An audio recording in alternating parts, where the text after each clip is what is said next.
Have you ever tried this iconic Bengali style ইলিশ সর্ষে ঝাল? এটার জন্য কয়েকটা ইলিশ মাছকে এনে সেটাকে নুন আর হলুদ মাখিয়ে রেখে দেব। তারপর সেটাকে সর্ষের তেলে ভালো করে ভেজে নিতে হবে। ভাজা হয়ে গেলে আগে থেকে কেটে রাখা নুন আর হলুদ মাখানো কয়েকটা বেগুনকে দিয়ে দেব। বেগুনটা একটু ভাজা ভাজা হলে সেটাকে তুলে নেব, আর ওখানেই কালো জিরে আর কাঁচা লঙ্কা দিয়ে ফোড়ন দিয়ে দেব। ফোড়নটা একটু ভাজা হলে তাতে জল দিয়ে দেব, আর সেই জলেতেই একটু হলুদ গুঁড়ো দিয়ে দেব।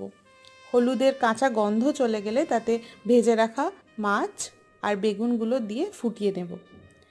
এটা আধ ফোটা হয়ে গেলে তাতে আগে থেকে বেটে রাখা সর্ষে পোস্ত আর লঙ্কাকে আমি মিশিয়ে দেব।